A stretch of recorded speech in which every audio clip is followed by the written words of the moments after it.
નમસ્કાર દર્શક મિત્રો, દેશના દુનિયાના તાજા સમાચાર તેમજ ઉપયોગી માહિતીના ફરી એક નવા વિડીયોમાં આપ સર્વે દર્શક મિત્રોનું ગુજ્જુ પોકેટ યુટ્યુબ ચેનલ પર હાર્દિક સ્વાગત છે। આજના સૌથી પહેલા મહત્વના સમાચારમાં માર્ચ મહિનામાં આ 6 કામો માટે છેલ્લો મોકો છે। આના વિશે વિગતથી વાત કરીએ તો ફ્રીમાં આધાર કાર્ડ અપડેટ કરવા 14મી માર્ચ છેલ્લી તારીખ છે। તેના પછી તમારે પૈસા ચૂકવવા પડશે। આ ઉપરાંત 15મી માર્ચ પછી પેટીએમ બેંકની સેવાઓ બંધ થઈ જશે, તે મુજબ આયોજન કરવું જોઈએ। તે ઉપરાંત એસબીઆઈ અમૃત કળશ એફડી યોજનામાં રોકાણ કરવા માટે 31 માર્ચ છેલ્લી તારીખ છે। આ ઉપરાંત એસબીઆઈ વીકેરમાં રોકાણ કરવા માટે કે જેમાં 7.5% વ્યાજ આપવામાં આવે છે તેના માટે પણ 31 માર્ચ છેલ્લી તારીખ છે। આ ઉપરાંત આઈડીબીઆઈની વિશેષ એફડી સ્કીમ કે જેમાં 7.25% વ્યાજ આપવામાં આવે છે તેમાં રોકાણ કરવા માટે પણ 31 માર્ચ છેલ્લી તારીખ છે। તે સિવાય 31 માર્ચ સુધી ટેક્સ સેવિંગ સ્કીમમાં રોકાણ કરીને તમે લાભ મેળવી શકો છો। ત્યાર પછીના મહત્વના સમાચારમાં દેશમાં મોબાઈલ ફોનનું ઉત્પાદન વધ્યું। આના વિશે વિગતથી વાત કરીએ તો India cellular and electronics association અનુસાર ભારતમાં મોબાઈલ ફોનના ઉત્પાદન મૂલ્યમાં છેલ્લા 10 વર્ષમાં 21 કરોડ વધારો થયો છે।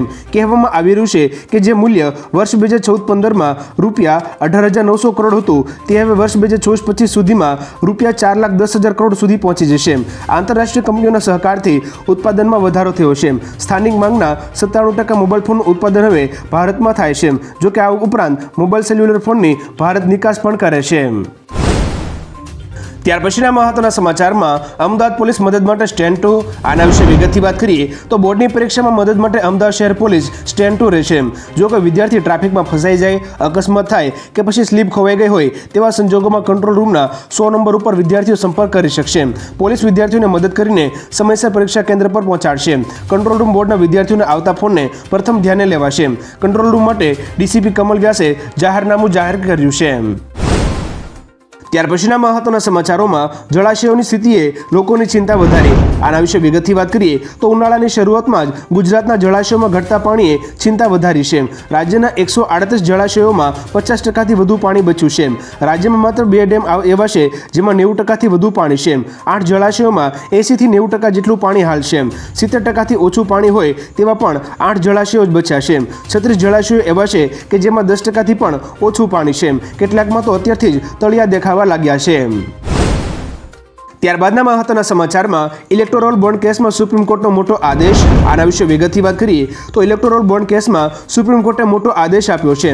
સુપ્રીમ કોર્ટે એસબીઆઈને 12મી માર્ચ 2024 સુધીમાં ઇલેક્ટોરલ બોન્ડ વિશે માહિતી આપવા જણાવ્યું હતું। આ સાથે કોર્ટે ચૂંટણી પંચને 15મી માર્ચ સુધીમાં ઇલેક્ટોરલ બોન્ડ કેસનો રિપોર્ટ જાહેર કરવા કહ્યું છે। સુપ્રીમ કોર્ટે એસબીઆઈ દ્વારા 30મી જૂન સુધી લંબાવવાની અરજીને ફગાવી દીધી છે। જો આદેશનું પાલન નહીં થાય તો અદાલતે તિરસ્કારનો કેસ દાખલ કરવાની ચેતવણી પણ આપી છે। ત્યારબાદના મહત્વના સમાચારમાં હવામાન વિભાગની આગાહી, રાજ્યમાં ગરમીનો પારો વધશે। આના વિશે વિગતથી વાત કરીએ તો ગરમીને લઈને હવામાન વિભાગે આગાહી કરી છે। આગાહી અનુસાર માર્ચ મહિનામાં તાપમાનનો પારો 40 ડિગ્રીને પાર જાય તેવી શક્યતા છે। આગામી 7 દિવસમાં રાજ્યનું હવામાન શુષ્ક અને ડ્રાય રહેશે તેવી આગાહી કરવામાં આવી છે। આ ઉપરાંત ગઈકાલે પણ અમદાવાદ શહેરમાં 34 ડિગ્રી તાપમાન નોંધાયું હતું। ત્યાર પછીના મહત્વના સમાચારમાં આ ટેક્સ ફેરને મળ્યો આઈટી વિભાગનો મેસેજ અને ઈમેલ, જાણો કારણ। આના વિશે વિગતથી વાત કરીએ તો આઈટી વિભાગે ઈ અભિયાન શરૂ કર્યું છે, જે અંતર્ગત આઈટી વિભાગ એવા કરદાતાઓને ઈમેલ અને મેસેજ મોકલી રહ્યા છે જેણે વર્ષ 2023-24માં પોતાનો ટેક્સ ચૂકવ્યો છે છતાં તેના આર્થિક વ્યવહાર મેચ થતા નથી। વિભાગે કહ્યું કે આવા લોકો તેમના ટેક્સની ગણતરી ફરીવાર કરી શકે છે અને 15મી માર્ચ પહેલા તેમનો એડવાન્સ ટેક્સ જમા કરાવી શકે છે। કરદાતાઓ તેમના વાર્ષિક માહિતી અહેવાલ દ્વારા કોઈપણ ટેક્સની ભૂલ જાણી શકશે। ત્યારબાદના મહત્વના સમાચારમાં અમદાવાદીઓ માટે આવી ગઈ ખુશખબર। આના વિશે વિગતથી વાત કરીએ તો અમદાવાદમાં આગામી 13મી માર્ચ 2024થી વધુ 3 ડબલ ડેકર બસ દોડાવવામાં આવશે। આ બસમાં કુલ 63 જેટલા મુસાફરો બેસી શકે તેવી વ્યવસ્થા છે। 3 નવા રૂટમાં ડબલ ડેકર બસ દોડાવવાથી વધુ મુસાફરો સવારી કરી શકે અને લોકોને રાહત મળે તે માટે આ નિર્ણય લેવામાં આવ્યો છે। કમિટીમાં લેવાયેલા નિર્ણય અનુસાર લાલ દરવાજાથી શીલજ, સારંગપુરથી શિંગરવા પાટિયા અને નરોડાથી લાંબા ક્રોસ રોડ સુધી રૂટમાં એસીવાળી ડબલ ડેકર બસ શરૂ કરવામાં આવશે। ત્યારબાદના અગત્યના સમાચારમાં મમતા સરકારને સુપ્રીમ કોર્ટે ઝાટકો આપ્યો।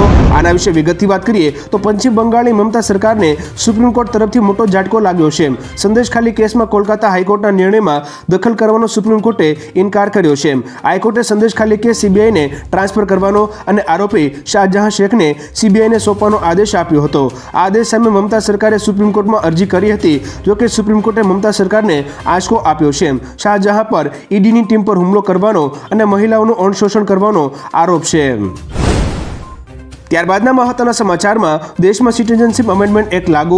આના વિશે વિગતથી વાત કરીએ તો કેન્દ્ર સરકારે વધુ એક સનસનીખેજ નિર્ણય લીધો છે.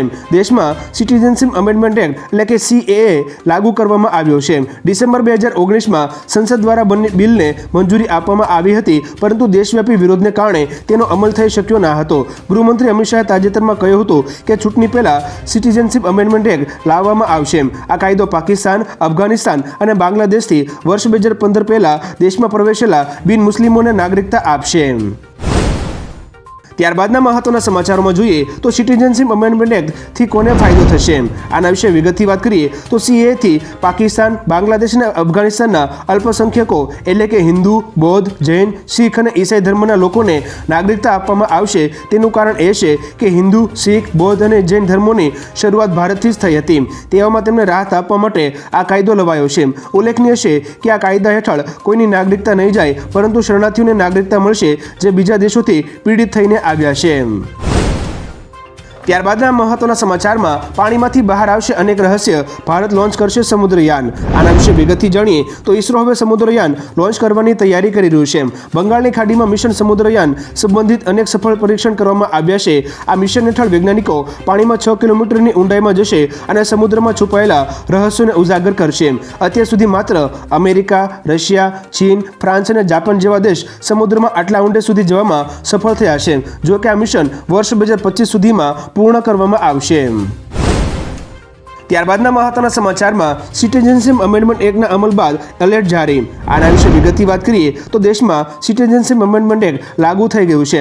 આ દરમિયાન પોલીસે ઉત્તર પૂર્વ દિલ્હીમાં ફ્લેગ માર્ચ કરી છે.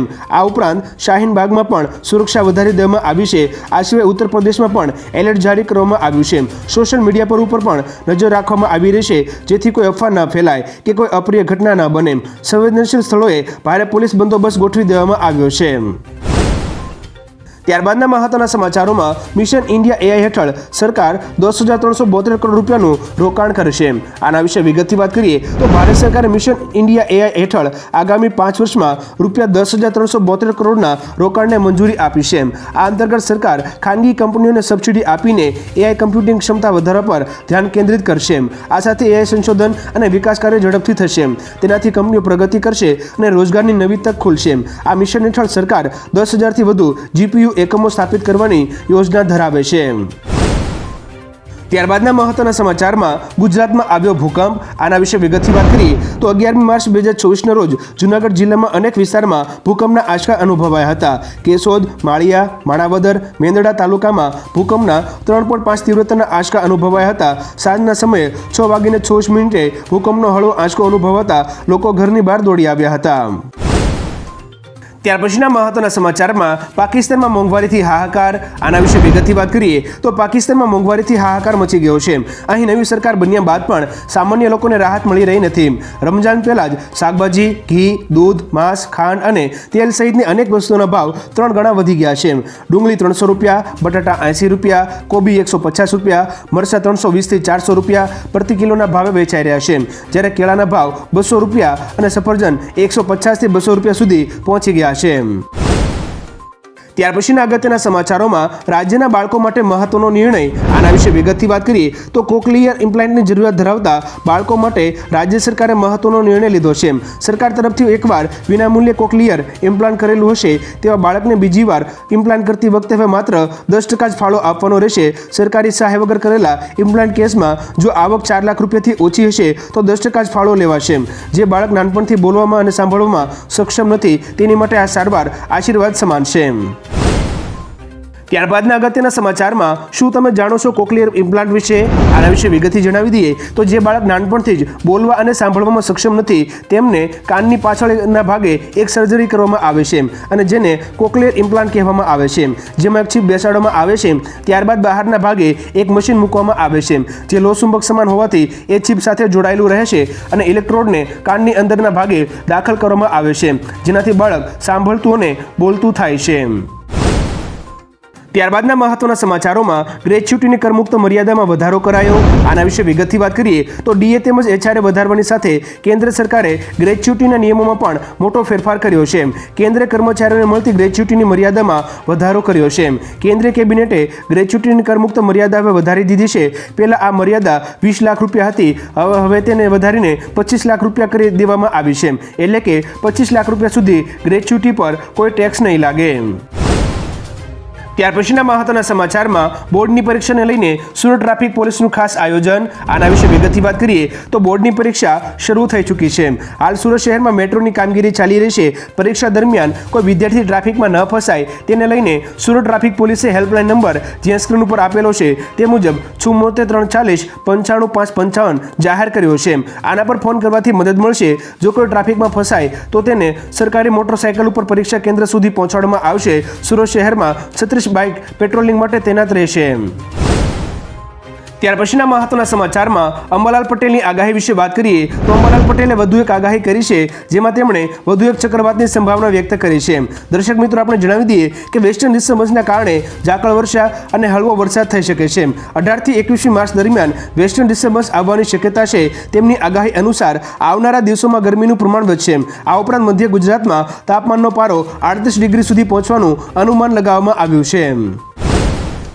ત્યારબાદના અગત્યના સમાચારમાં સરકારનો નિર્ણય, શિક્ષકોને મળશે જૂની પેન્શન યોજનાનો લાભ. આના વિશે વિગતથી વાત કરીએ તો લાંબા સમયથી શિક્ષકોની જૂની પેન્શન યોજનાને લઈને મહત્વના સમાચાર સામે આવ્યા છે, જેમાં રાજ્યના ગૃહમંત્રી સાથે રાષ્ટ્રીય શૈક્ષણિક સંઘના આગેવાનોએ બેઠક યોજી હતી. આગામી લોકસભા પહેલા સરકાર આ મહત્વનો નિર્ણય શિક્ષકો માટે લઈ શકે છે.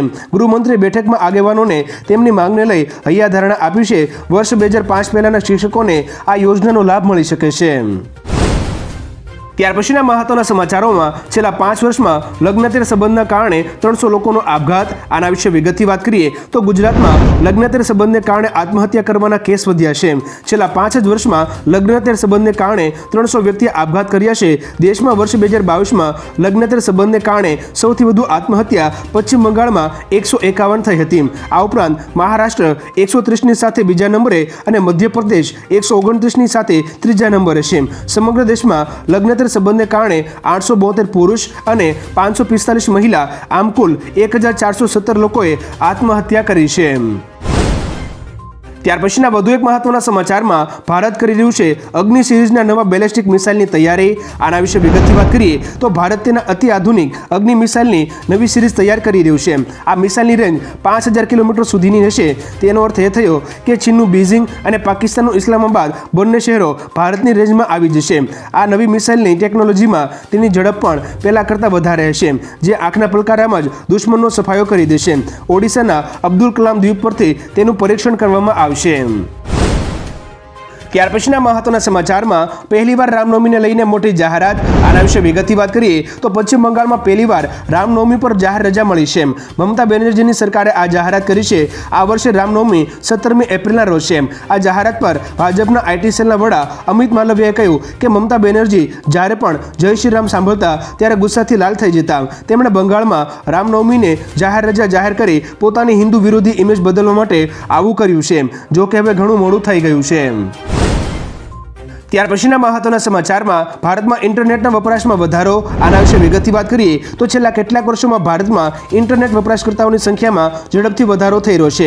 એક અહેવાલ અનુસાર દેશમાં સક્રિય ઇન્ટરનેટ વપરાશકર્તાઓની સંખ્યા હાલમાં 82 કરોડથી વધુ છે અને તેમાંથી અડધાથી વધુ એટલે કે આશરે 44.2 કરોડ વપરાશકર્તા દેશના ગ્રામીણ ભાગોમાંથી આવે છે. 4G અને 5G કનેક્ટિવિટીના આગમનથી ભારતીયોની ઇન્ટરનેટ વપરાશની વર્તણૂક અને પ્રવૃત્તિ પણ ઝડપથી બદલાય છે. ત્યાર પછીના મહત્વના સમાચારમાં રાજ્યમાં 6.65 લાખ રેશન કાર્ડ બ્લોક કરાયા. આના વિશે વિગતથી વાત કરીએ તો રાજ્યમાં એનએફએસએ અંતર્ગત નોંધાયેલા 72 લાખ રેશન કાર્ડ પૈકી 6.65 લાખ રેશન કાર્ડ શંકાના આધારે બ્લોક કરવામાં આવ્યા છે. બ્લોક કરાયેલા કાર્ડમાં કેટલાક મૃતકોના નામ ચાલતા હતા, તે કેટલાક ડમી હોવાની શંકા ગઈ હતી. આ તમામ રેશન કાર્ડ ધારકોએ ફરી વખત ઈ-કેવાયસી કર્યા બાદ જ સરકારની મફત યોજનાનો લાભ લઈ શકશે. આ પહેલા પણ રેશન કાર્ડને લઈને અનેક વખત ફરિયાદો સામે આવી છે.